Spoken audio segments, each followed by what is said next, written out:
प्रेम से कहो श्री कृष्ण चैतन्य प्रभु नित्यानंद श्री श्री श्री राधा कृष्ण गोपिनाथ श्याम राधा कलियुग पावन श्री हरिनाम संकीर्तन की हरे कृष्ण महामंत्र की श्री प्रभुपाद डिस्ट्रीब्यूशन की दाई गौर Premanand all glorious person devotees, all glorious person devotees, all glorious person devotees, all glories to Sri Guru and Sri Om Agyanam Hasyananjan Shalakaya Chakshurpurnyatam Yena Tasmai Shri Gurave Namaha Namo Om Vishnupadaya Krishna Krishna. Text 19. साम देवकी सर्व जगन निवास निवास भूता नितरा न रेजे भोजेन्द्र गेहे अग्नि शिखेव सरस्वती ज्ञान खले यथा सती सा देवकी सर्वजगन्निवास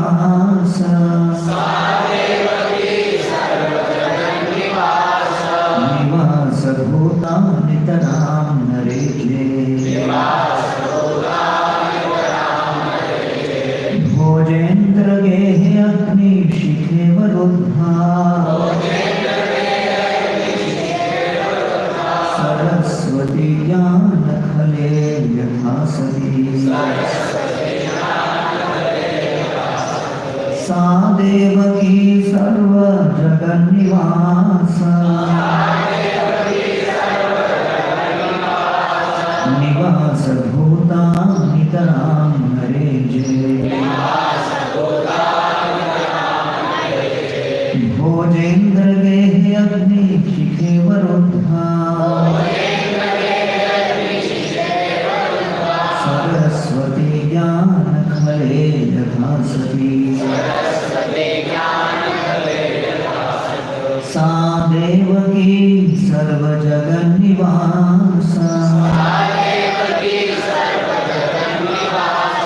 निवास भूता नितरां नरेजे भोजेन्द्र गेहे अग्नि शिखे वरुद्धा सरस्वती ज्ञान खले यथा सती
देवकी सर्वजगन्निवास निवास भूतानि तरां नरेजे भोजेन्द्र गेहेग्निशिखे वरुद्धा सरस्वती ज्ञानकले यथा सत्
Translation.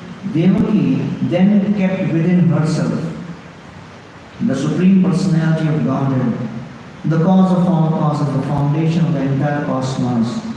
But because she was under arrest in the house of Kamsa, she was like the flames of a fire covered by the walls of a pot, or like a person who has knowledge but cannot distribute it to the world for the benefit of human society. In this verse, the word Jnana Khala is most significant. Knowledge is meant for distribution. Although there is already much scientific knowledge, whenever scientists or philosophers awaken to a particular type of knowledge, They try to distribute it throughout the world, for otherwise knowledge gradually dries up and no one benefits from it. India has the knowledge of Bhagavad Gita, but unfortunately for some reason or other, this sublime knowledge of the science of God was not distributed throughout the world, although it is meant for all human society. Therefore, Krishna himself appeared as Sri Chaitanya Mahaprabhu and ordered all Indians to take up the cause of distributing the knowledge of Bhagavad Gita throughout the entire world. Yare dekh tare kah Krishna upadesh, amar agyay guru maiya tara ekesh. Instruct everyone to follow the orders of Lord Sri Krishna as they are given in Bhagavad Gita and Sreemad Bhagvatam.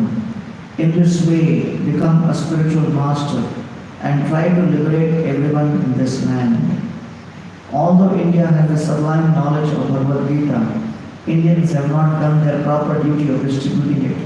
Now, therefore, the Krishna consciousness movement has been set up to distribute this knowledge as it is without distortion. Although previously there were attempts to distribute the knowledge of Bhagavad Gita, these attempts involved distortion and compromise with mundane knowledge. But now the Krishna consciousness movement, without mundane compromises, is distributing Bhagavad Gita as it is, and people are deriving the benefits of awakening to Krishna consciousness and becoming devotees of Lord Krishna. Therefore, the proper distribution of knowledge has begun, by which not only will the whole world benefit, but India's glory will be magnified in human society. Kamsa tried to arrest Krishna consciousness within his house, Bhojendra Gehe, with the result that Kamsa with all his opulences was later vanquished. Similarly, the real knowledge of Bhagavad Gita was being choked by unscrupulous Indian leaders, with the result that India's culture and knowledge of the Supreme was being lost. Now, however, because Krishna consciousness is spreading, the proper use of Bhagavad Gita is being attempted. Srila Prabhupada ki jai.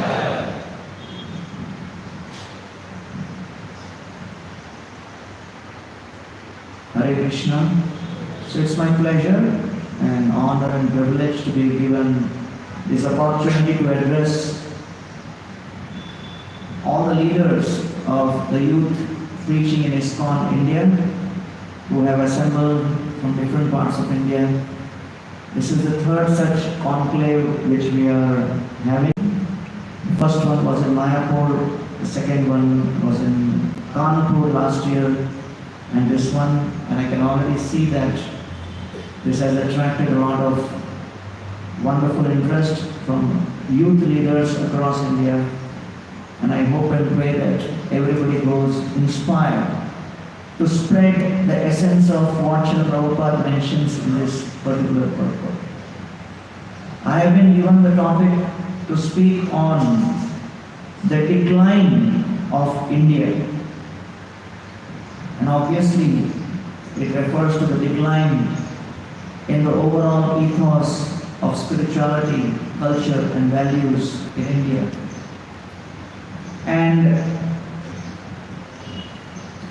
Srila Prabhupada envisaged that India plays a major role in transforming the entire world spiritually. Prabhupada was in Jhansi and he had just published a small book, Easy Journey to Other Planets. And Prabhupada was showing that to one of his friends. And he requested his friend to purchase that small book. And this friend of his was very skeptical. And he said, "What will I gain by reading this book?" Prabhupada said, by reading this book, you will go to Golok Vrindavan, spiritual world. This friend looked at Prabhupada and said, "After going to Golok, can I come back to Jhansi?" Prabhupada said, "That's not possible." So he said, "Then I am not interested." So Prabhupada's efforts to spread Krishna consciousness before going to America was met with lots of challenges.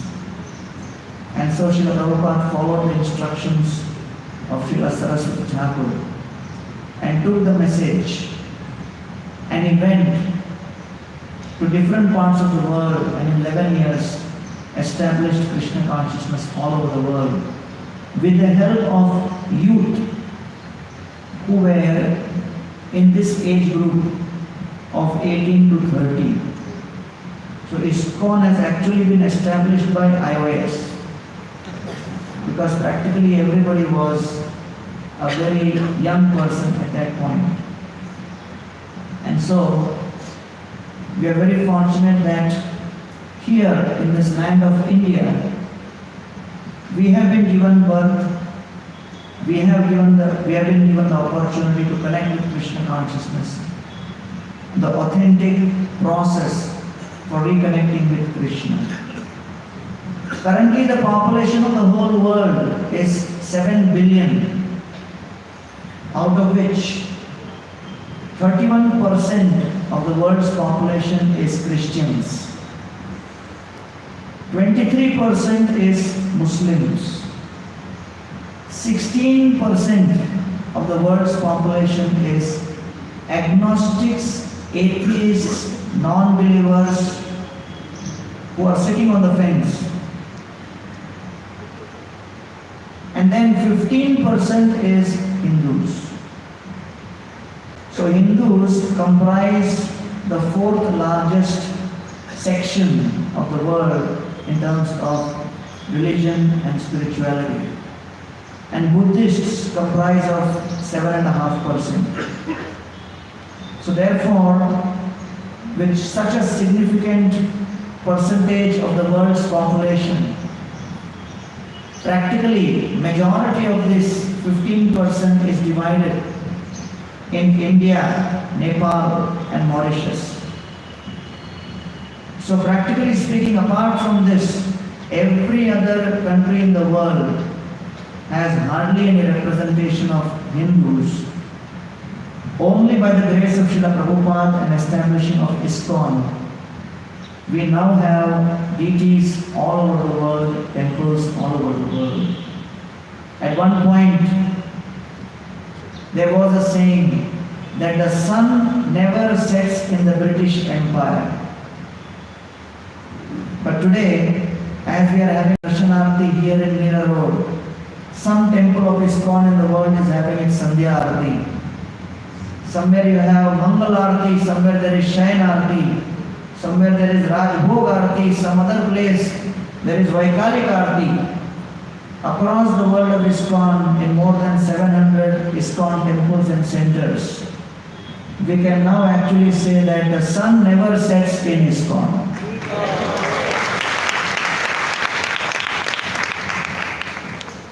And so, the population of India is currently 122 crores.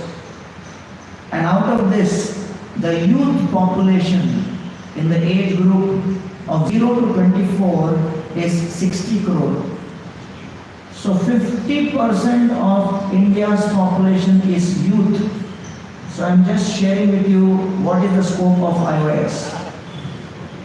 That you have 60 crore people available to actually spread. Of course, those in the age group of 15 to 24 are around 23 crore.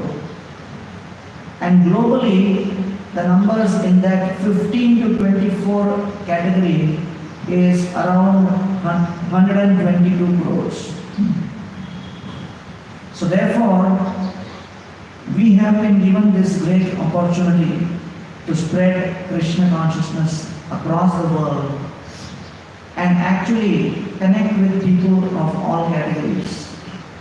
Now the question arises that as far as India is concerned, what exactly has happened that India, being such a powerful nation in history, has now sunk to such kind of depths at all levels, including morality, including depression rates, including economy. If you look at it, that currently across the whole world, More than 300 million people suffer from depression. And in India, there are 5 crore people who suffer from depression, schizophrenia, other kinds of mental illnesses. And this is one of the biggest challenges India is facing. Alcoholism is on the rise. 45% of 12th standard students, they consume alcohol in different metro cities across India. And at least 55% of teenagers are regularly addicted to drug abuse. We have across the world 8 lakh people every year who commit suicide, out of which 1,35,000 are in India, which translates to around 371 people per day who are committing suicide. Every 96 minutes, one person is dying because of alcohol abuse. Globally, across the world, all of these rampant destructive habits are taking its roots, and India is not lagging too far behind. And therefore, the whole consumeristic mentality in the West, which is all centered around hedonism, consuming, enjoyment, that is also impacting India big time.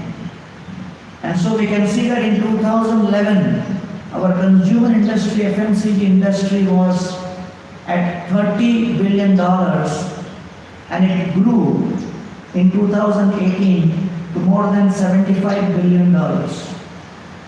And the whole world is looking at India as the place where more and more market is available for consumerism. Prabhupada was in Vrindavan, and one of his initial Western disciples was also there. This person was not yet initiated, he was a youth. He came from a hippie background. And he was, talking to Prabhupada in Sri Vrindavan Dham. And he asked the Prabhupada that what happens to someone who indulges in meat eating in Vrindavan. So Prabhupada said, if someone eats meat in Vrindavan, he will become a whore, a pig in Vrindavan. Then this person said, Srila Prabhupada, what will happen if someone indulges in illicit sex in Vrindavan? Prabhupada said he will become a dog or a pigeon in Vrindavan. Then this devotee went one step ahead and said, Srila Prabhupada, what will happen if someone sits on the bank of Yamuna and smokes ganja? Prabhupada said he will become a hippie in San Francisco. And Prabhupada said, you are sitting here in Vrindavan, and this is where your consciousness is. What is the point? So therefore, we can go to any part of the world, but we think that yes, the modern education system is all about manipulating our circumstances and situation.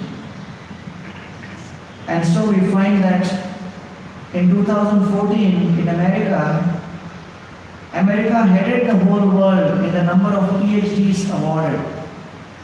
And 67,000 PhDs were awarded in America alone in that 1 year. The second was Germany with 28,000 PhDs. The third was UK with around 26,000 PhDs. And the fourth was India with 24,000 PhDs.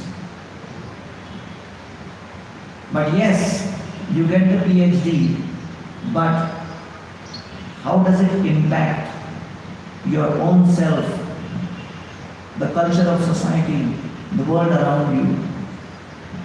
And so, as the education system across India is completely fixed upon secular education, we find that ISKCON has a major role to play in changing the entire narrative on how education is approached. And the kind of in-depth spiritual knowledge which Srila Prabhupada has given in the form of his purports in his books will play a major role in transforming the entire landscape of education in this country. There are more than 55,000 colleges and universities across India, and we have at least 14 lakh students in all of these educational institutions. Annually 5 lakh people graduate, and employment opportunities are available only for 1.5 lakh. And therefore the growing frustration, depression and distress leaves people helpless about what to do. And out of this, we find that in the year 1900, the percentage of Indian population in cities was 11%. In the world in 1900, the city population was 13%. Today, the city population of the world has grown to 54%, whereas Indian city population has grown up only to 32%. And therefore, approximately 68% of India still lives in its villages, in 700,000 villages. And what to speak of reaching spiritual education in those places. So therefore, we have not even scratched the surface as far as reaching out to people is concerned. And so we have a major responsibility in front of us, and we have to appreciate the seriousness and the actual impact which this spiritual education can actually create within this country. So the beginning of downfall of India is very beautifully captured in Bhakti Vikas Maharaj's book for the youth in Krishna consciousness. Krishna consciousness for youth. Message to the youth of India in Krishna consciousness. So he basically explains 6 stages which we went through in the process of this degradation. And I will go through these 6 stages and give a brief idea about what impact it has had and what we need to do to change it and become the change agents. Stage 1 began with the downfall of the Brahmanas.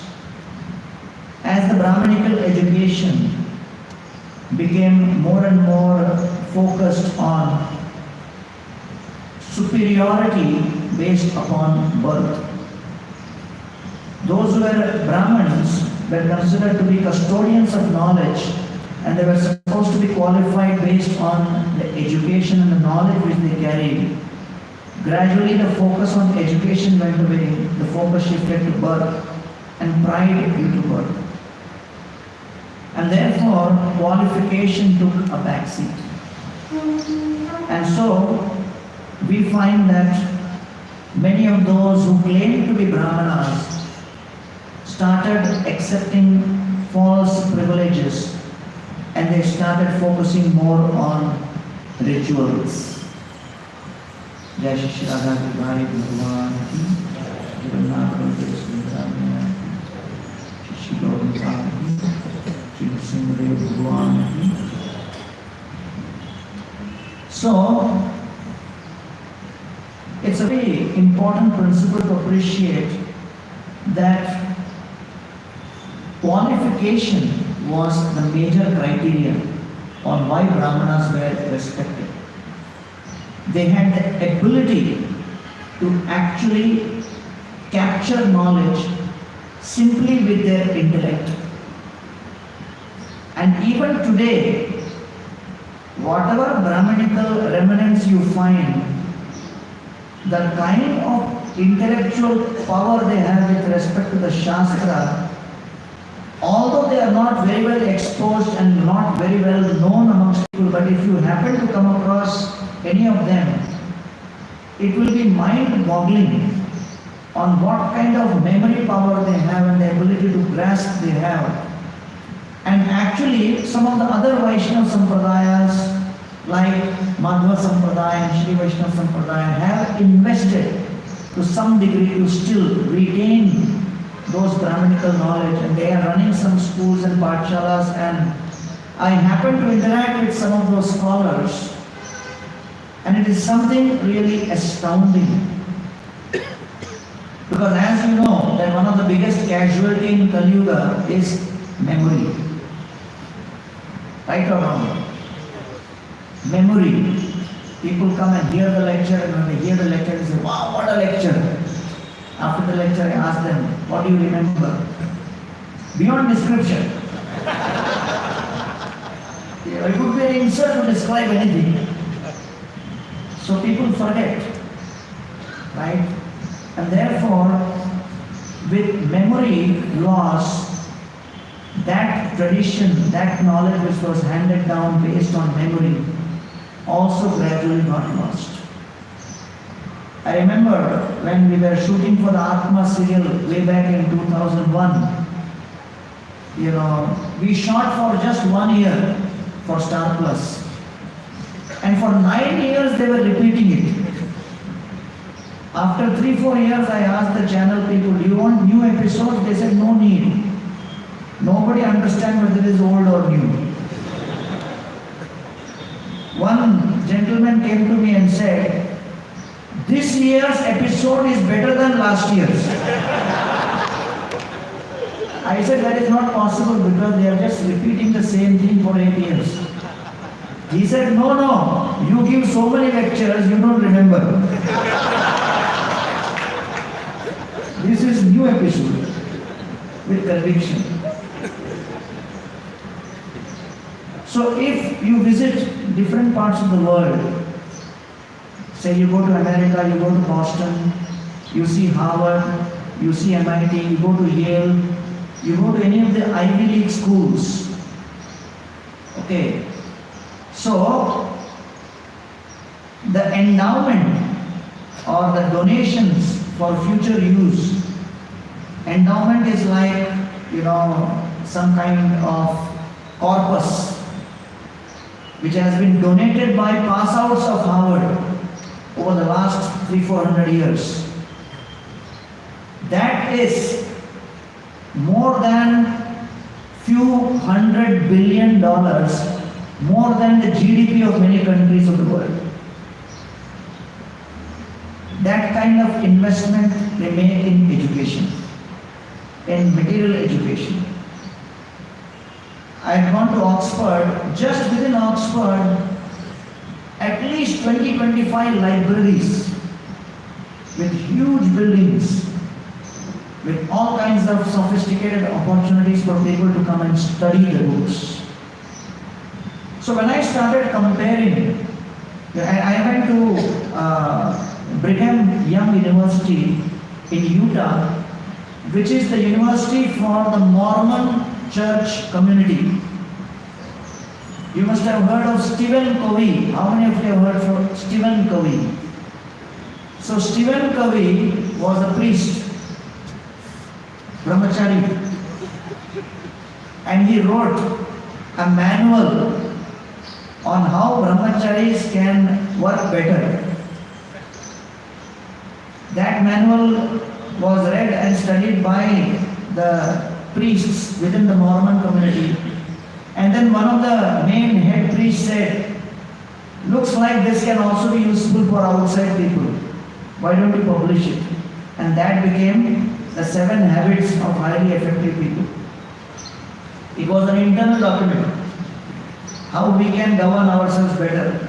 That went on to become such a bestseller. Same title will not sell so much. Really, the same title may not sell so much, but when it came out in this form, it became a masterpiece. So they are running this university for their community since 1800s, and practically all the members of their community, they share 10% of their income with the church. And so when their children come to the age of 17, 18, they are given free admission in Brigham Young University because they maintain such a track of who is giving how much donation and how it is coming and everything. So it is already paid for.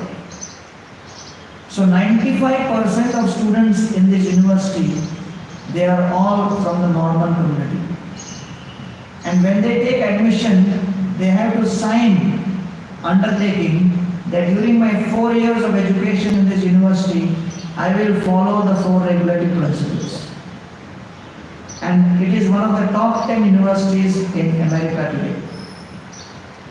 So therefore we find that as far as knowledge is concerned, we are in no way having any shortage of knowledge.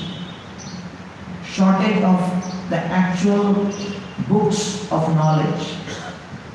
Because the kind of knowledge which is there in the Vedic literatures is unparalleled, unimaginable. But the problem is, those who are custodians of that knowledge depended more on the oral tradition, and then at a certain point when that tradition got destroyed, practically we did not have access to many of this. In our own sampradaya, we have experience of this, that in spite of the Goswamis writing so many books, distributing across Bengal, Srila Bhaktivinoda Thakur in 1850 had to spend 11 years searching for an authentic copy of Chaitanya Charitamrita. So somehow, the way we have preserved knowledge needs to be re-looked at. And therefore, many times, people feel that, oh, he is qualified, he is a Brahman, I am born Brahman, so I can also be like that. And that's where the degradation began. So Srila Prabhupada was very specific when he said that the qualification is not based on birth. Qualification is not based on even being connected to some institution. It is actually based on how you imbibe that within your own character and allow that knowledge to transform you. Mora karma mora hate galai bandhiya, ku vishe vishta karte diyachi bhilaya. Nana shastra anina bhakti granth sar, mudha adhama janere teho tarila nistar. Aimat loke bhakti avlaila, mudha adhama janere teho tarila nistar. So Rupa and Sanatan, they were the topmost scholars. But they are presenting themselves in front of Lord Chaitanya Mahaprabhu as absolutely fallen and unqualified. Because they say, we are fallen because of 3 reasons. Number 1, association. Number 2, our qualification. And number 3, occupation. So therefore, because of one's association, because of one's occupation, and because of one's qualities and habits, one is considered to be either elevated or degraded. And so they are saying that we are tying a rope around our own neck and killing ourselves because of our association with Nawab Hussain Shah. Jagai madai hoite koti koti gun, adhama pathit papi ami division. They say we are fallen than Jagai and Madhai. Jagai and Madhai were not so fallen. Why they were not so fallen? That Brahmana jati tar navudvipe ghar, neech seva nahi kare nahi niche kurupar. Although, they may have had some bad habits, but they did not serve fallen people like us. And therefore, they had a few bad habits, but that would be purified by chanting your names. Tomar naam laiya, tor muktira karan. Sai naam hoila, tar muktira karan.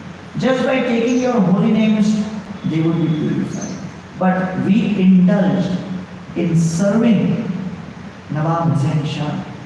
And therefore, our situation is really fallen. Therefore, here is Rupa and Sanatan, who were scholars in Sanskrit. Bengali, Persian, at least a half a dozen languages. But they did not consider themselves elevated, they just felt we are unqualified. And therefore, when they approach Lord Chaitanya Mahaprabhu, they say, Vaman yaiche chand dharite chahe kore taiche ei vancha more udhay antare. We are falling at your feet with straw between our teeth. Please deliver us. We are fallen, you are elevated, but just like the moonshine can come and touch anyone and deliver. Therefore, even though you are elevated, we are fallen. By the touch of your grace, we will be delivered. Lord Chaitanya looks at them and says, Aji hoite tuhar naam roop sanatan, dainya chhad tomar dainya bhate paraman. Mahaprabhu says, I initiate you today and give you the name Roop and Sanatan. And my first instruction to you after your initiation is, give up your humility. Your humility is breaking my heart. That is the kind of qualities which Roop and Sanatan had. And therefore, education is actually meant to create transformation.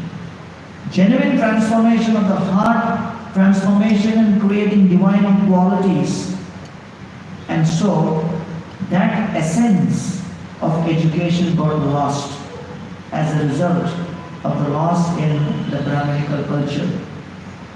And the whole focus became on not education for qualities, but education for employment and education for wealth.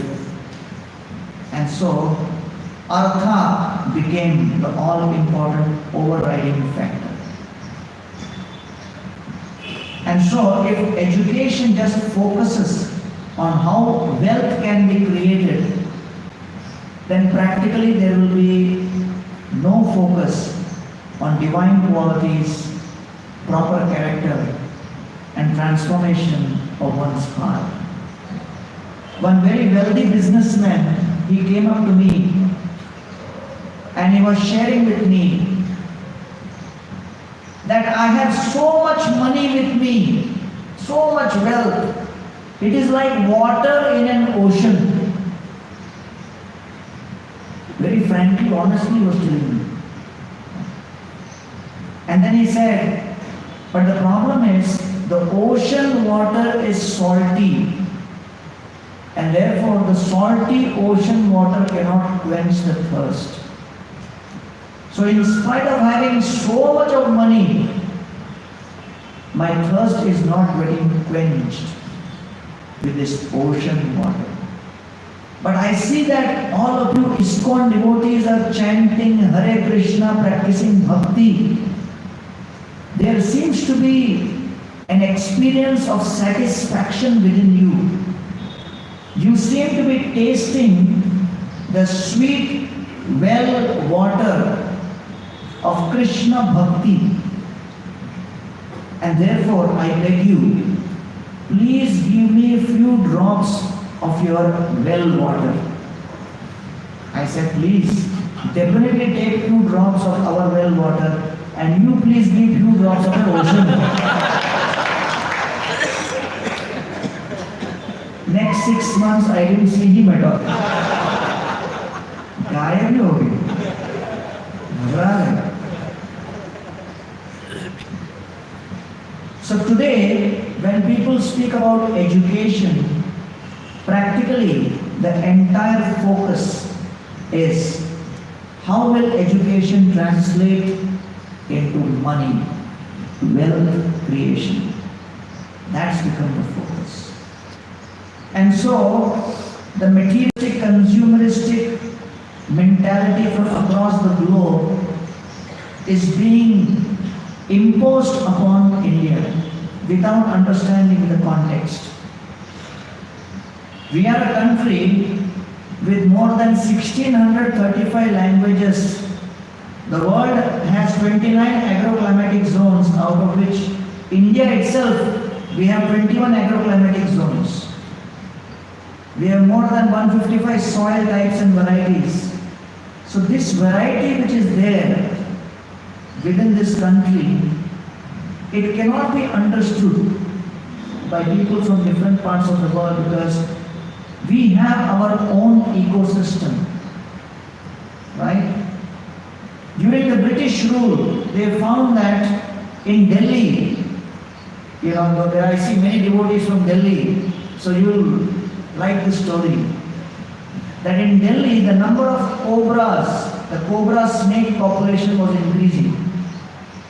So the British came up with an idea and they said, okay, anyone in and around Delhi, if they bring a cobra snake skin and give it to any of our government offices, they will get 5 rupees or whatever, 1 rupee at that time. So they thought by giving incentive, people will catch the cobras and bring them. But what actually happened? Lots of farmers around Delhi started cultivating and growing more and more cobras. They thought this is a good business model. So the number of cobra population became 3 times. The British government was bewildered. They said, hey, what was this? We thought our scheme is fantastic. So then finally, the Indian assistant said, you never took our advice. You launched schemes without consulting. Try to understand what is the local mentality. So really people think like this also. And so they announced, okay, we are taking back the scheme. Scheme cancelled. Even if you bring cobra skin, you will not get any money. The farmers became angry, released all the cobras in Delhi.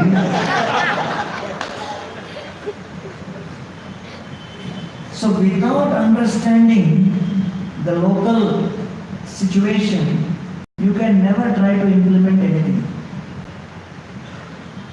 And therefore, the whole concept of education is not just getting some information so that you can have employment. It is actually creating transformation. And that transformation is not easy.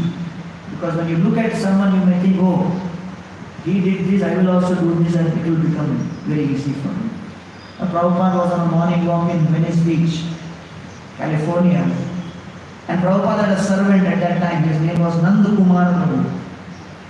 So he was walking way behind Prabhupada and the other devotees. And suddenly, there was this big dog which started chasing H.G.GaurangPrabhu. He saw this guy is alone. So H.G.GaurangPrabhu turned towards this dog and thought he will chase him away. He looked at the dog and said, shoot. But the dog was so huge, he became more angry and started chasing him and about to attack. So H.G.GaurangPrabhu started running, shouting, Prabhupada, Prabhupada, save me, save me. And all the devotees turned around and saw this dramatic scene. That this devotee is running with his dhoti flying in all directions. And this dog is chasing him. And everybody turned to Prabhupada to see how will be his reaction. So Prabhupada very quietly and calmly sized up the dog, picked up his walking stick above his head, crouched on his knees a little bit, looked intently into the dog's eyes and shouted, "Hut!" An American dog had not heard Desi Gali. Because in America you treat the dogs very respectfully. Nobody treats the dog like this. So the dog got so bewildered, put his tail under the feet and sat on the ground. And the devotees were impressed, Prabhupada can control dog also. And so then, fast forward 3 years later, Prabhupada is in Jaipur, and then H.G.GaurangPrabhu is making roti for Prabhupada in the kitchen, and a monkey enters. So H.G.GaurangPrabhu thinks, oh, I know the formula. He picks up that rolling pin latni for making roti, looks at the monkey and says, "Hut!" The monkey picks up a vessel and hits him there. And he comes to Prabhupada and says, I did the same thing. It didn't work. Prabhupada said, you saw, you did not learn. So many times when we see some devotee practicing Krishna consciousness and we think, oh, he can do it, I can also do it. He has done like this, I will also do it, it will manifest. No. The Brahmanas were at that point thinking, oh, our forefathers were Brahmanas, we are also Brahmanas, their children thought we are also Brahmanas, but it became only in name. Imitating similar activities without having the qualities and the qualification, it simply created havoc. And people started losing faith in what they were representing, the Vedic knowledge. And therefore even today, you may come across many of your new congregation members, life members, well-wishers who visit holy places. And when various pujaris there start approaching them and start hassling them and creating difficulty,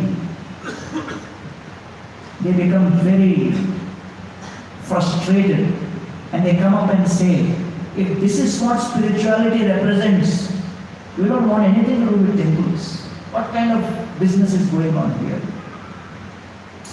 So therefore, that was the stage one with the downfall of the Brahmanas. Stage two was when the Mughals started ruling.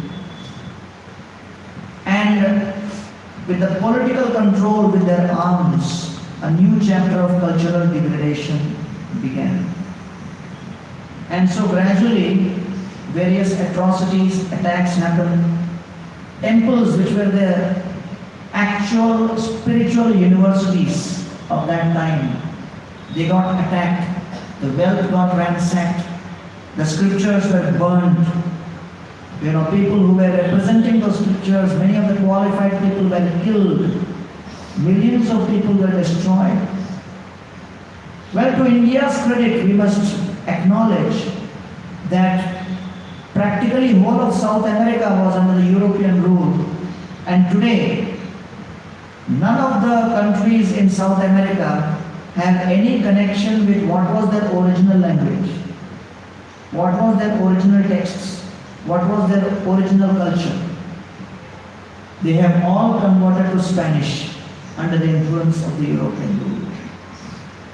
So compared to this, if you see in India, in spite of repeated assaults and external influence, still the fabric of this particular society is pretty resilient. And we have still maintained to a great degree the identity as far as Hindu is concerned. And so we find that at that point there was such a rapid influx of various kinds of practices, especially with respect to eating cow meat. And that is where the degradation with respect to disrespect to cows began. And that was the stage two, that at the social level, at the political level, because of the kind of alliances which they made, gradually things started becoming degraded. Then of course, at stage three, we had the British influence.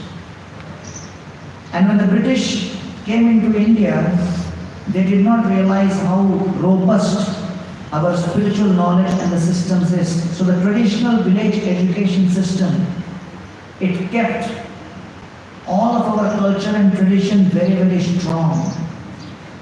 So British had practically spent 150 years in India, but still they found that the impact which they were expecting was not happening with respect to the culture and tradition. And then at that point of time, the Indologists were being sponsored by the British Parliament. And these Indologists like Alexander Duff, who established the Scottish College in Calcutta, he actually, while establishing the Scottish College, called it as a headquarters for campaign against Hinduism. And then William Jones, he actually was a master in 16 languages. And he says, my mission is to undermine people's faith in the authority of the Vedas. Then we had H.G. Wilson, and he said that the government of Britain, he inspired the government of Britain to actually establish an award for several £1,000 for the best refutation of Hindu religion. And then of course the famous is Max Muller. And he says, India is much right for Christianity than even Rome or Greece. And so Max Muller, he studied Sanskrit and became a scholar in Sanskrit just so that he could give the wrong interpretations of our Vedic texts. And you will be shocked to know that there are more scholars today in Germany and America in Sanskrit than in India. And so we find that over this period, these people started creating propaganda about our own culture and tradition. And so finally came in this Macaulay, who changed the education system. And when Macaulay changed the education system, he said that Indian languages contain neither literary nor scientific information. That is his opening statement. Then he says that the Indians are poor and rude. They need to be enriched with our help. One of his other quotation, a single shelf of good European library is more than all of the literatures in India put together. Then he says that actually the works of all of this Sanskrit Vedic tradition is just a fiction of imagination. And then he said something very, very derogatory, that all of the historical works put together in Sanskrit is less valuable than the knowledge available in primary schools in England. So you can imagine that if a person is filled with this kind of a stereotype, what will he think? And so he concluded by saying, we have to educate a people who cannot at the present be educated by means of their mother tongue. We must teach them a foreign language. We shall teach them English, by which we can teach European science to the Indians. Therefore, it is important for us with limited means to attempt to educate the body of people, and we must at present do our best to form a class who may be interpreters between us and the millions whom we govern. We have to educate Indians in English so that we create a class of people who are Indian in blood and color, but English in taste, opinions, morals, and intellect. To that class we may lead to refine the vernacular dialects of the country, to enrich the dialects with terms of science from the Western nomenclature. So that was the root of how practically the entire education system was destroyed. When you speak about policy, speak about, various strategies, one single strategy and policy which practically turned around the entire direction of our country has been Macaulay's strategy.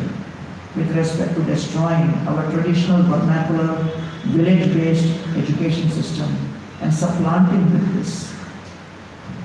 And therefore, we find that what Srila Prabhupada did was very important, because he took the same English language which was spread all over the whole world, and then he took our traditional texts and translated it in English language.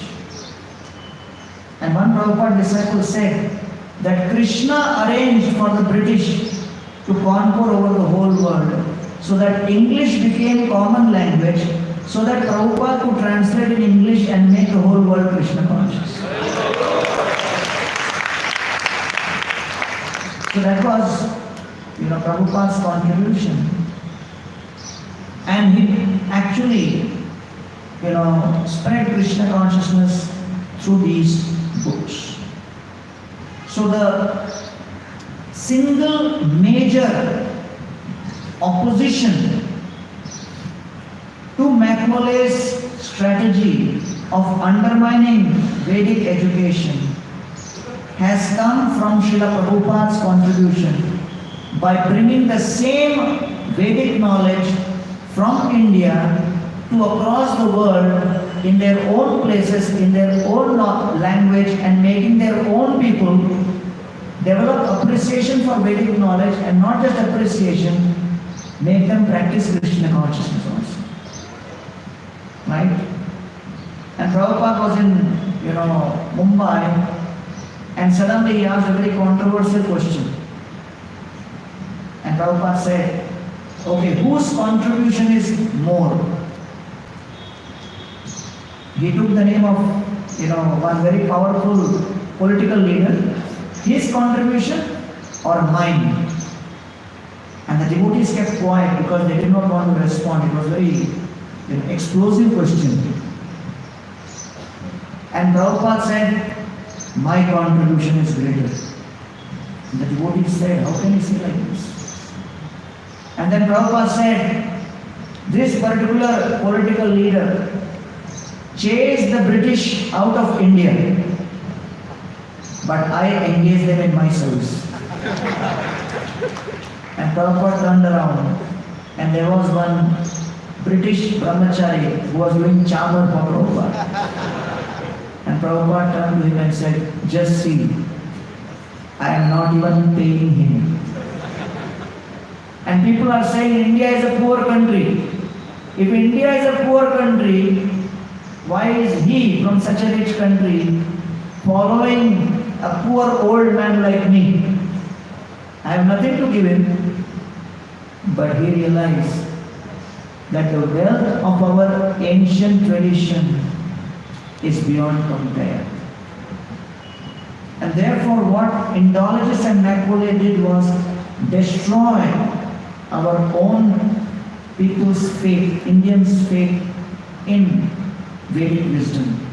And Srila Prabhupada's challenge to the whole world was very significant, because nowhere in history has such number of literatures of Vedic wisdom been distributed all over the world. A famous story, Prabhupada comes to London, and somebody asks him, a reporter asks him, why you have come to London? And Prabhupada said, the British for the last 300 years have stolen so many gold, emerald, rubies, jewels from India, they forgot to steal the most valuable gem, the Bhagavad Gita. I have come to give them. And in the last 50 years, ISKCON and Bhaktivedanta Book Trust has been responsible for distribution of more than 50 crore Bhagavad Gitas and pieces of literature all over the world. And recently we were at the World Hindu Congress at Chicago, and there, amongst 4 organizations which were given award for contribution for spreading Hindu culture and Vedic wisdom across the world, ISKCON was one of those 4, and specifically for distributing the knowledge of Gita and books related to our Vedic wisdom across. One of our devotees was returning from book distribution late at night. He was in the local train and he saw one man standing at the door of this local train. The train was practically empty. And then this book distributor was thinking, should I show him a book? It's already 11 o'clock at night. I got a good score for the day, but maybe one last extra small. Then he thought, the guy looks in a very frustrated mood, angry mood. He may not take the book and he may speak some negative comments. And just before going to sleep, why should I hear that? It has been a good day so far. Forget it, I won't give him the book. He was standing there, didn't give him the book. Next few minutes, from the opposite direction, another train was coming. And suddenly this man who was standing jumped out in front of that train, committed suicide. And this devotee thought, if only I had given him the book, maybe his life may have been different. Because that's how spiritual knowledge is. Another book distributor, another country, he came to a car park, he saw somebody inside the car with the doors, windows closed. He thought, okay, let me give him the book. And he came in front of him and started showing the book from outside, and the guy from inside was telling him, get lost, get lost. I don't want to see your face. But this book distributor was determined, he was not leaving. He was telling him, showing him the pages, showing him the picture, showing him upside down. But this guy was saying, get lost, get lost. And finally this book distributor somehow felt, even if this guy doesn't buy the book, let me gift him this book. He left that book on the windshield of that car and he left. 1 week later, in the temple, this book distributor gets a tap on the back from somebody. He turns around and he sees somebody who's standing there. And this man says, thank you so much, you saved my life. The book distributor thought, I saved your life? What did I do? He said, you came to distribute one book to my car. At that point, I was about to commit suicide by inhaling the exhaust fume of my car.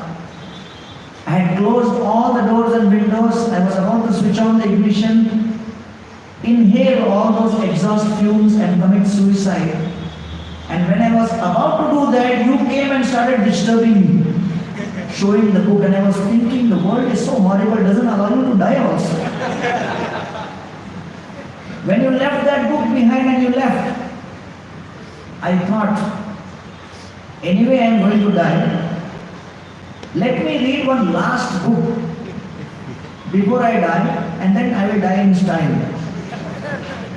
Let me read. So I took out that book and opened the page, and the first line I read said, material world is a place of misery, everybody is suffering. I thought only I am suffering. Everybody is suffering. Hearing that gave me hope. So I came searching for you. Thank you. So therefore, there are various organizations, institutions, bodies of people in this world who do various things. There are organizations which give food.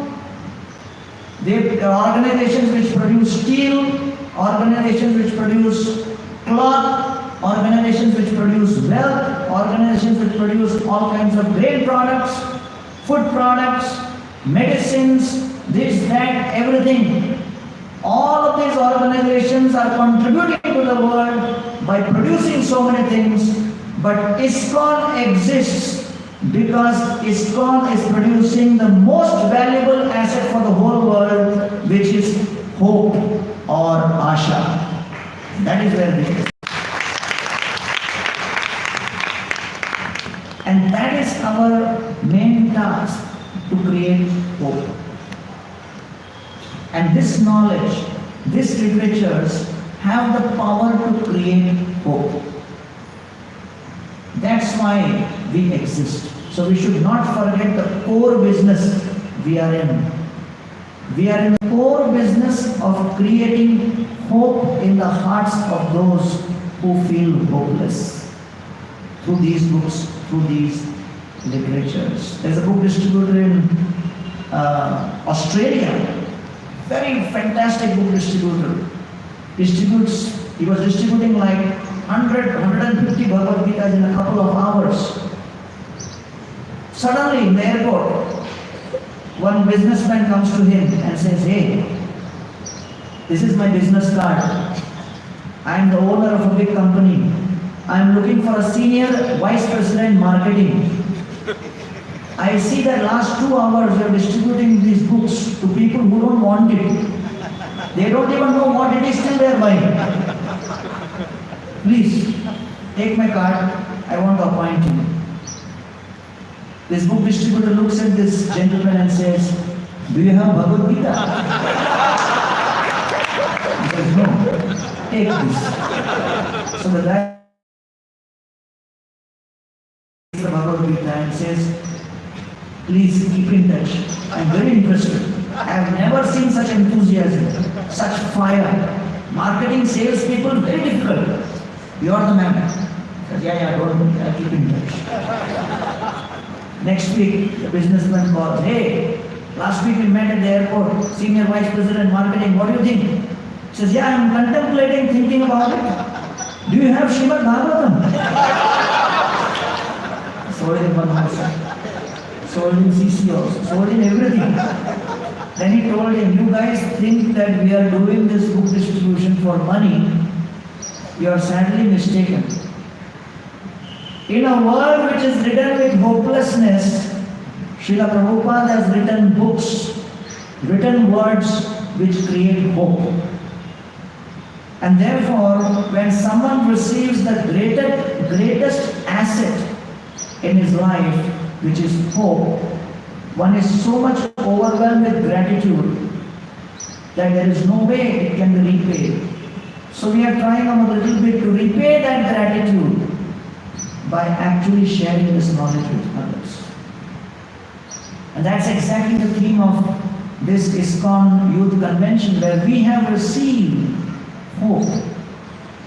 Thanks to Srila Prabhupada's books, we are trying to share that hope with others.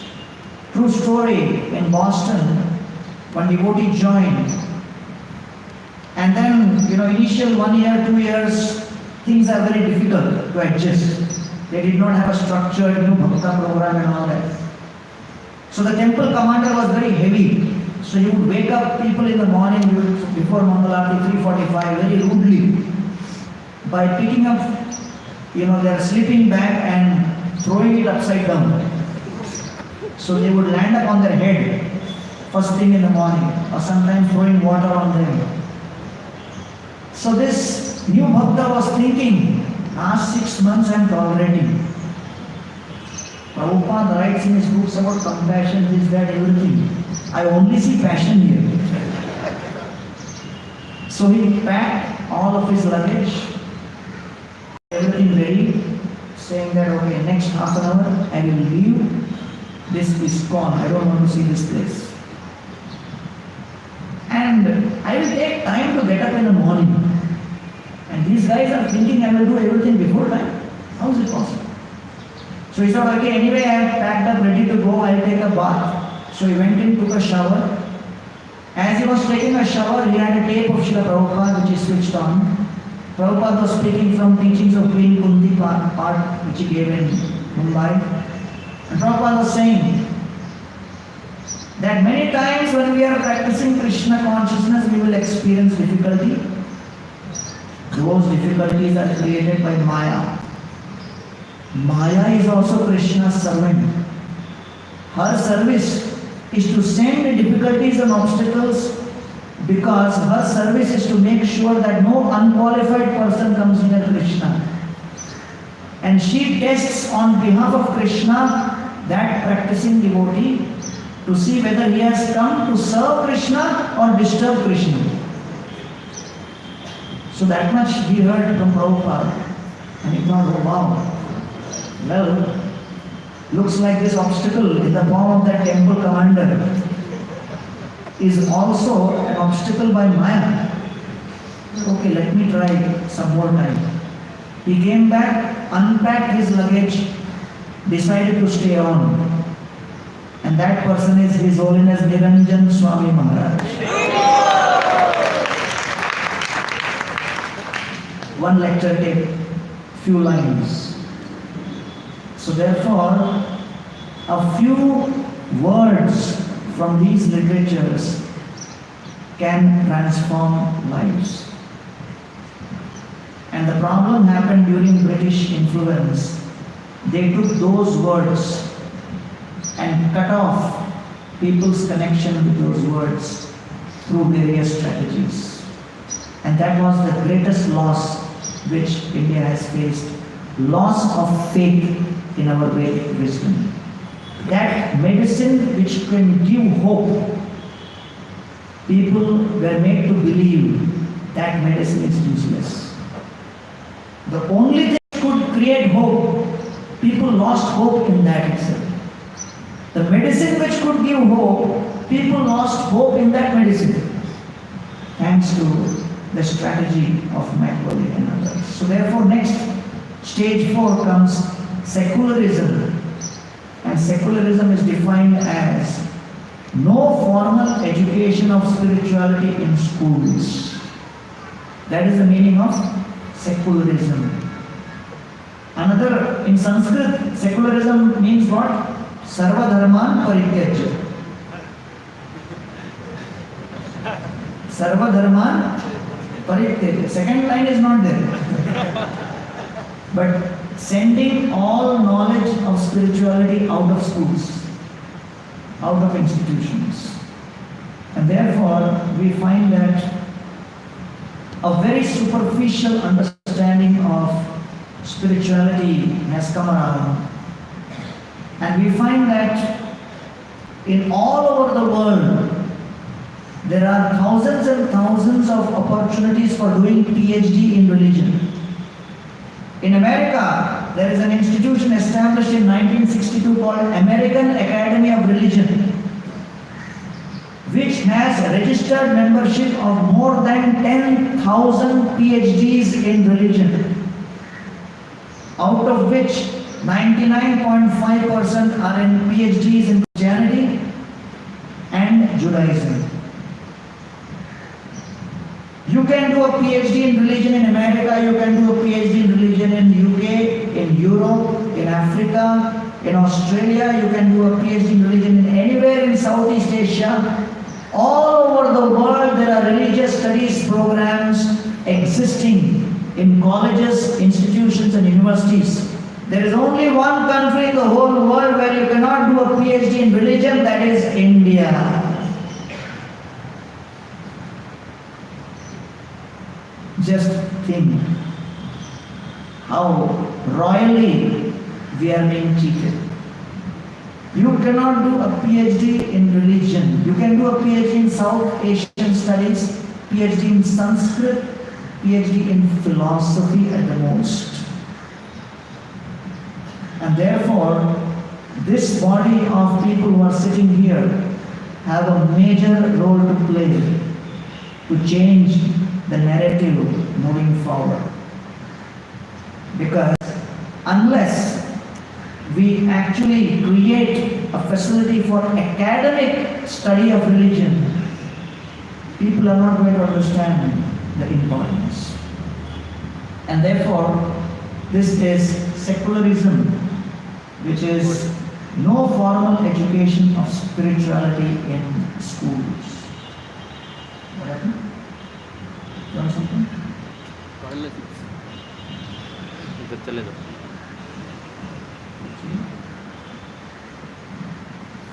So therefore, this is the stage 4, and as a result of secularism, how many of you have experienced problems in giving Krishna consciousness in college campuses in India? Please raise your hand if any of you have experienced. So you can see that this is practically the majority of people who are going through this situation. You have an announcement?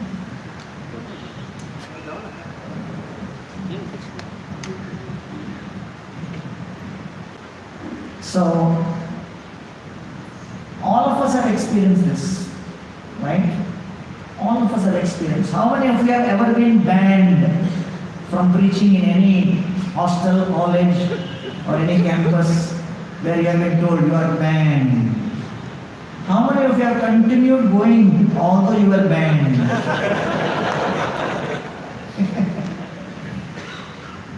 They say B-A-N-N-E-D. We say we are B-A-N-D. Banned. We are Hare Krishna banned. Right? In one campus, one student, medical student, very enthusiastic preacher. We were banned in that hostel by the warden, hated me. But this student was like, don't worry, मैं हूँ ना, देख लूँगा. And he was preaching. I used to tell him, अरे थोड़ा पढ़ाई भी करो, डॉक्टर है तुम. कल के दिन पेशेंट आएगा और बोलेगा मुझे याद नहीं आ रहा क्या पढ़ा. So it will be very difficult. So he says, no, don't worry, Krishna will take care. One day before exam, he was standing in front of deities praying for 1 hour. I got worried. I came to him and said, what are you praying? He said, I am telling the Lordships, my dear Lord, your holy name is spreading in the whole campus like wildfire. And I am the main person who is doing it. The future of your preaching mission in the campus is depending on you now. You decide what will be the result in the exam. If I fail, people will lose faith in you. Your preaching will suffer. So you take care. So I thought, very good negotiation. So then after a few days, the exam happened and then the results came. He passed. I went for the lecture that day. Usually 8 or 10 people would come. That day 40 people were sitting. I checked the room number, whether I have come to the right room or not. And I said, why so many people came? And all of them said, if this guy can pass the exam, Krishna must exist.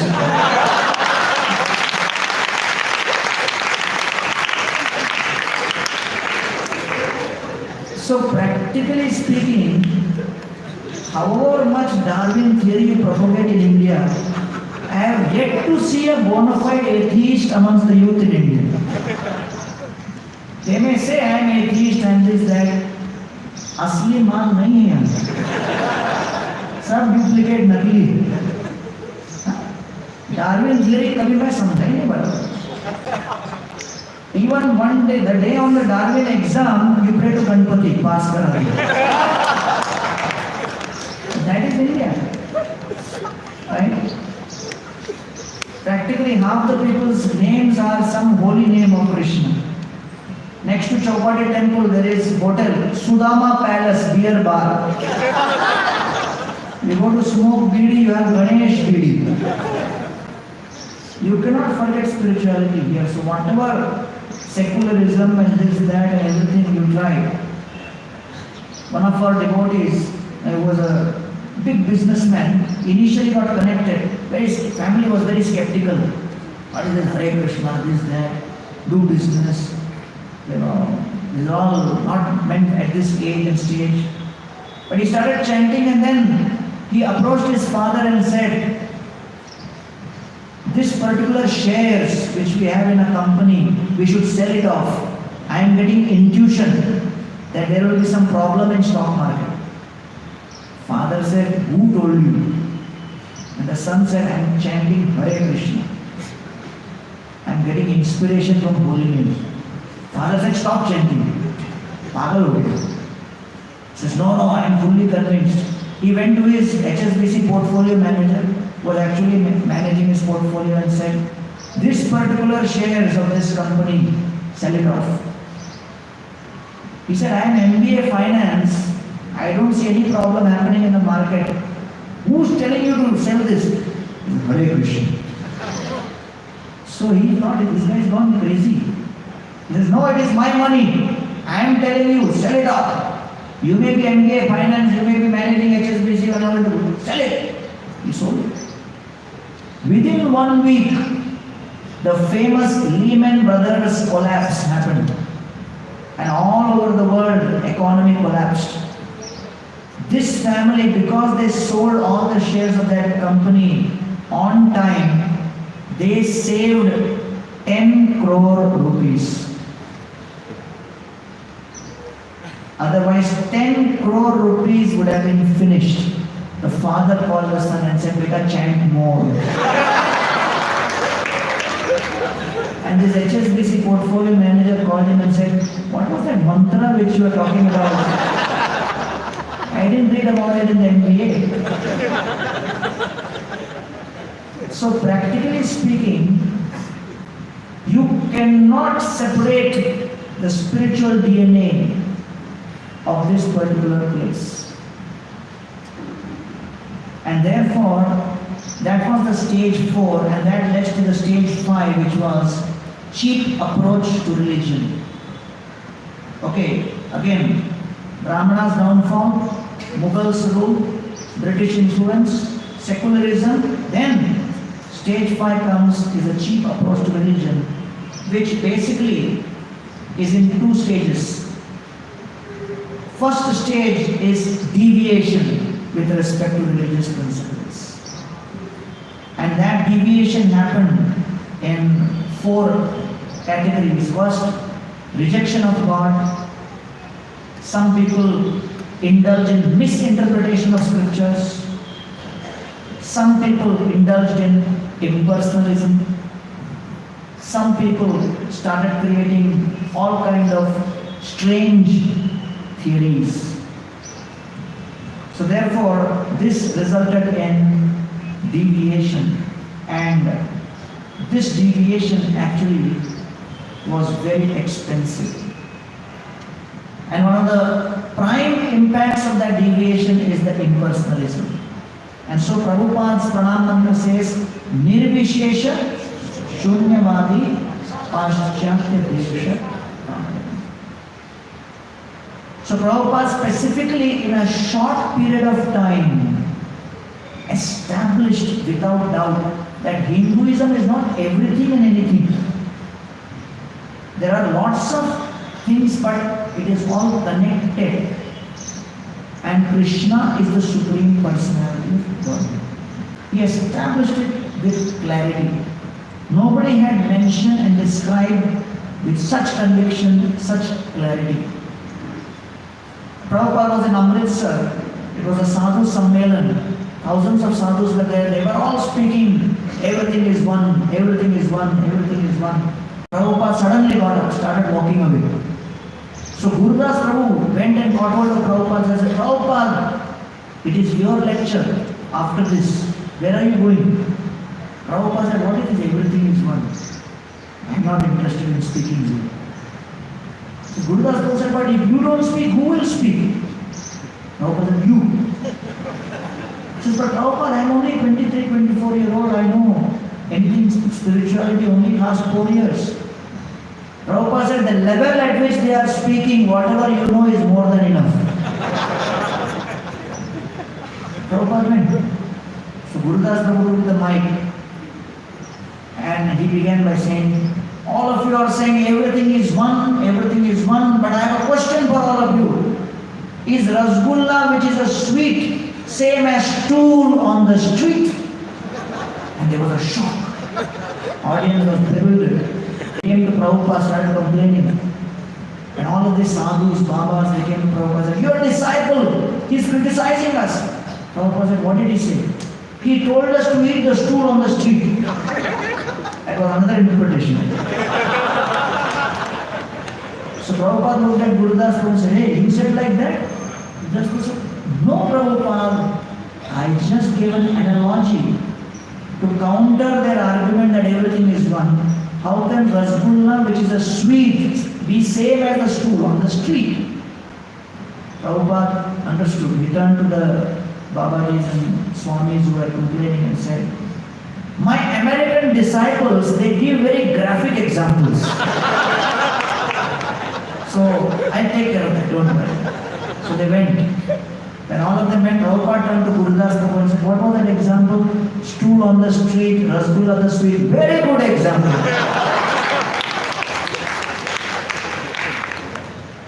So therefore, one of the major contributions of Srila Prabhupada, apart from the fact that he took Krishna consciousness to countries across the world, is the crystal clear explanation without doubt on what is what. Whether you like me for that or not, that's a different question. But there will be no ambiguity. That is a major contribution of Srila Prabhupada on creating clarity. So that is the stage 5, cheap approach to religion. And then when people are confused themselves, the natural outcome is you will be miserly in distributing spiritual knowledge because you are not really getting the taste. When you are not experiencing the effect of a medicine, you don't feel like distributing that medicine. So automatically the deviation resulted in miserliness, which Prabhupada writing in the purport to this particular shloka. Bhojendra gehe agni shikhe varuddha saraswati jnana khale yathasati. Just as Krishna consciousness was imprisoned within the womb of Devaki and within the prison house of Kamsa, Krishna consciousness has been trapped by all kinds of wrong policies. And so, they say, in 1991, Narasimha Rao and Manmohan Singh, with their economic policies, liberalized. So they liberated Lakshmi in 1991. Lakshmi was liberated in India in 1991. Saraswati is still not liberated. And if Saraswati has to be liberated, the group of people who will play a major role in participating in dialogue with the government for policy change with respect to changing the whole way in which education is understood, processed and disseminated, will be the group of people sitting here, the ISKCON leaders of the youth convention. All of you have a major role to play in liberating Saraswati. And that is what is described. So then, the last stage is imitation of the West. And so, we find that in India it has become the normal thing for youth to imitate the West without appreciating that it will not be successful, it will not be appropriate, it will only be risky. And so Srila Prabhupada, in a society which was very eager to imitate the West, took this principle, went to the West, brought the Western Vaishnavas and showed it to the Indians and said, imitate the West. And the Indians looked at the Western devotees and they got inspired and they started taking Krishna consciousness movement seriously. So in 1977, there were hardly 20 Indian initiated disciples of Srila Prabhupada.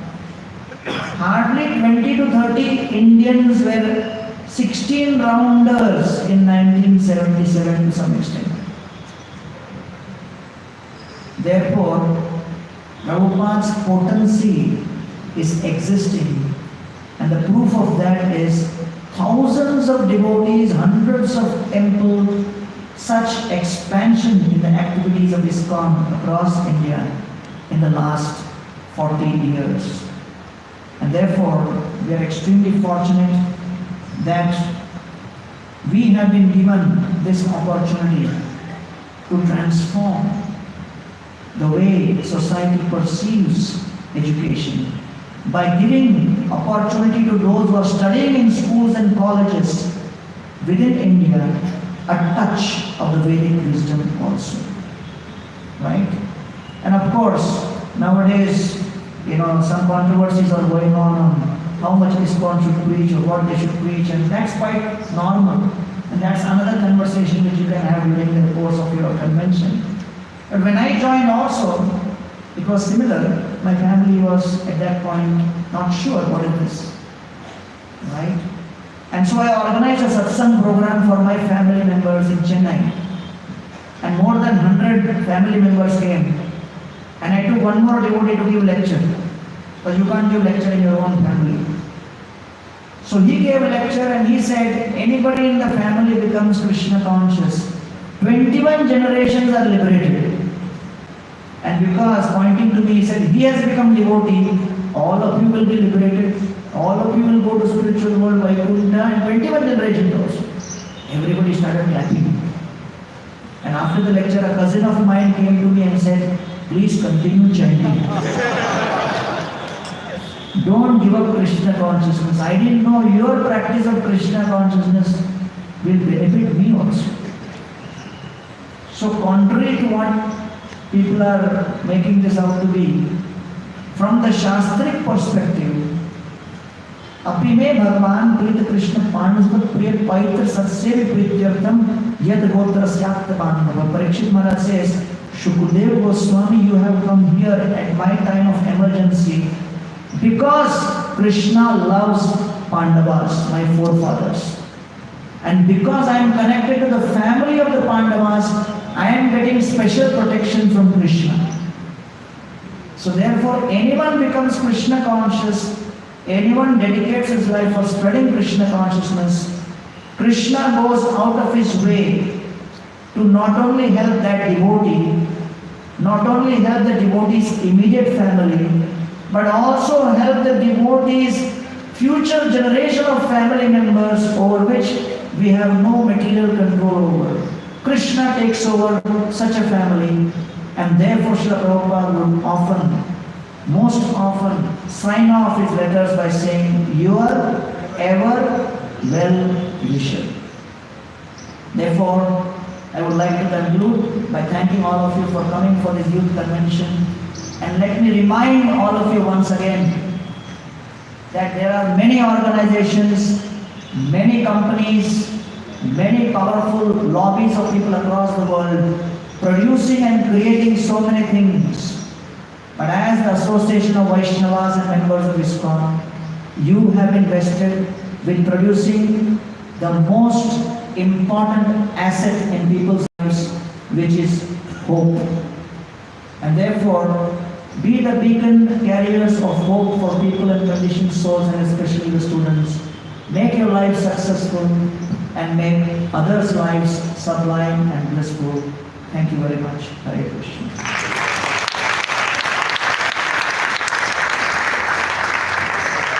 Hare Krishna. We're very grateful, thankful to GaurangPrabhu for such an enlightening presentation, very systematic, and informing all of us of our responsibility. So let us thank him by loudly chanting the Mahamantra. Hare Krishna, Hare Krishna, Krishna Krishna, Hare Hare, Hare Ram,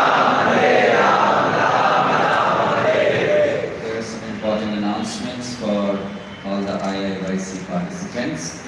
As GaurangPrabhu was mentioning, that we have a very great responsibility, and we are here to share our experiences, to learn from others, to get inspiration, and go back to our temples and take this responsibility. So my humble request to all of you is that please take part in this convention completely. Do not plan anything. If you have planned your travel arrangements, if you are planning to leave before the convention ends, I request you to change your travel plans and be here till 11 afternoon, the last session, because the concluding session is also very important. It is on the health of all of us. So how we can keep good health and how we can inspire others. Because if we have good health, we will be able to go on for a long time. As they say, lambi race ka ghoda ban sakte hain. So my humble request to all of you, please be here. And now I request H.G.GaurangPrabhu to make the announcement for today's session, which will start at 10:30. We have 3 sessions going on at a time. We will give you the explanation. Please listen carefully. Hare Krishna. So, I got the title How to Set Up a Voice. But yesterday when I was observing our devotees who were gathered, then I realized that many of them actually already hold centers. So it may not be relevant to all the devotees. So now we are dividing the whole program into three for the first slot, that is 10:30 to 12 o'clock. So the first forum remains as it is, how to set up a voice, which means those who wish to actually learn some of the preaching strategies which are required to come to the stage of a proper center. So they can all attend this session. This is forum 1. Forum 2 is those who already have centers, but they need to understand certain things to make their centers stable and thriving, and they have troubleshootings. For that to be accomplished, we are having a forum 2. So it's preaching and managing and caring, cultivating people who are already in the center. So that is forum 2. And there is a forum 3, which is for strategic planning for all India youth preaching to become more effective. So those devotees who already have thriving centers, or of course those who are not requiring a forum 1 or forum 2 basically. We don't want in forum 3 people who are not yet done something in their local projects. We request them to be part of one of the first 2 forums. But in case you are already thriving and doing wonderful things in your own yatras, then if you wish to contribute also for a program for the All India, that means you will take out extra efforts to do something for global India efforts going on, then you can come to the third forum, and that forum will be like a kind of a meeting, strategic planning meeting of how we can shape All India youth preaching. So these 3 forums exist, and we request a raise of hand for each one of them because we will let you know the venues for the same accordingly. So how many of us are wanting the forum 1? No, they want to attend forum 1. Can you please raise your hands? Forum 1 is for those who are wanting how to grow up to a nice center. Grow to from just scratch to a nice center.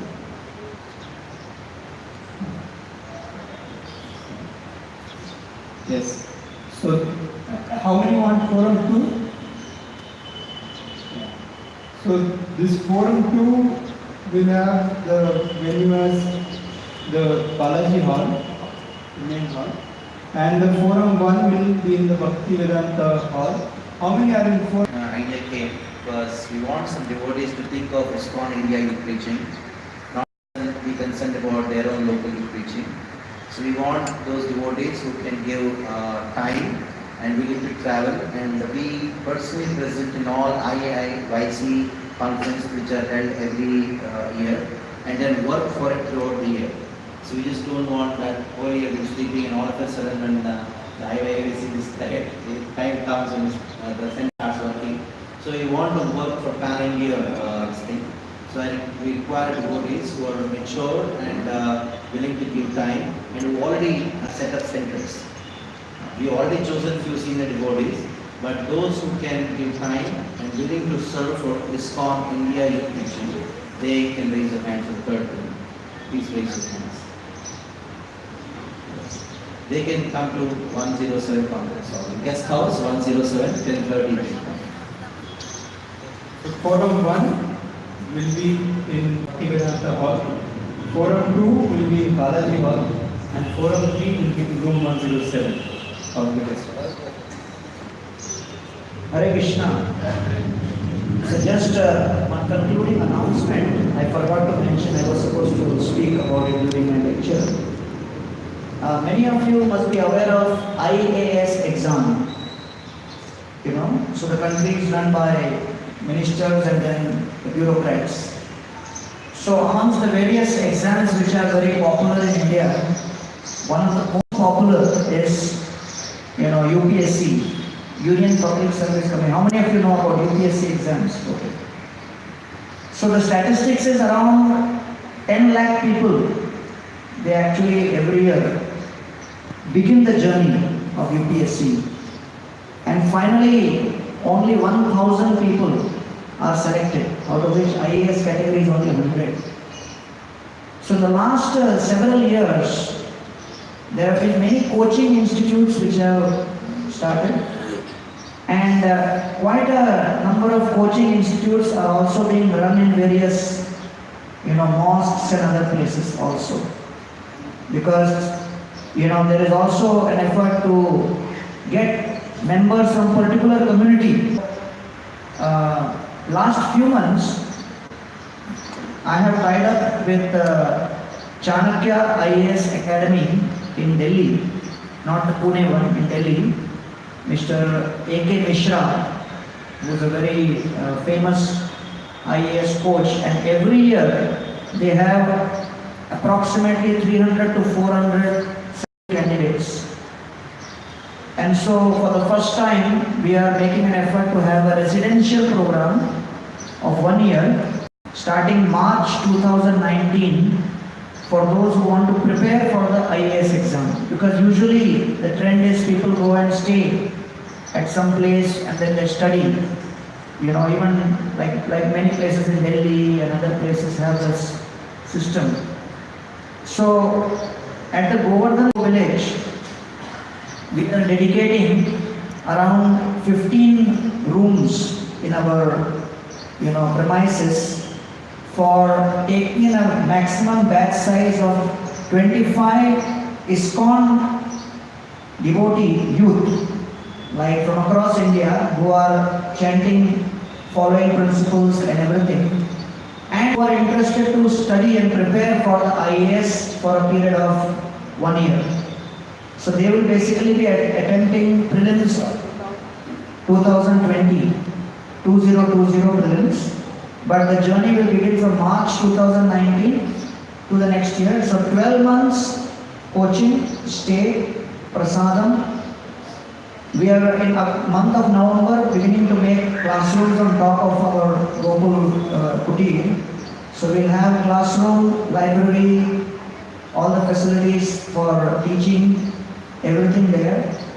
So I would request all the youth preachers to spread this word. I'll be by tomorrow sending a note out to H.G.GaurangPrabhu. So maybe like H.G.GaurangPrabhu, H.G.Prabhu, Achyut Mohan Prabhu, Chakravarti Prabhu, all of them come together and help coordinate any interested people. And then they will also be conducting in last week of December one entrance exam for such people who want to actually participate. And for those who are qualified, we will giving, there is a foundation, ISKCON Devotees Foundation, which is willing to also sponsor part of their fees to facilitate their study. So in this way, we are going very seriously in trying to facilitate the coaching for those who want to be future bureaucrats. And Srila Prabhupada, Bhaktivinoda Thakur mentions when that day will come, and as he said about strategic plan, nothing happens just by dreaming and thinking. We have to begin with a strategic plan. So you may be connected to youth in your colleges, in your programs. Majority of them may be going into further engineering or becoming brahmachari or MBA or whatever. But in case you have students who are planning or thinking about appearing for UPSC exam, then you please, share those details. And by tomorrow, I will discuss with H.G.Prabhu and H.G.GaurangPrabhu and create a system by which this information can be processed. We'll have a committee of people from north, east, south, west, which will actually be handling this, and then we will take this forward. During their 1 year stay, we'll have practicing or bureaucrats who are like from Mumbai and Delhi coming and visiting and giving talks and inspiring them and things like that. But most importantly, we want ethics-based leaders for future, and those who are practicing Krishna consciousness already. And if they get, positions of power, that will create such transformation. Like Nanda Dulal Prabhu, can you raise your hand? So he guided a student from KEM College. He was a doctor, Dr. Rajendra Dhiru. So after becoming MBBS, did he do post-graduation also? No, only MBBS. After MBBS, he appeared and he became a bureaucrat. Now he is in charge of the Solapur district and he has completely transformed Pandharpur temple.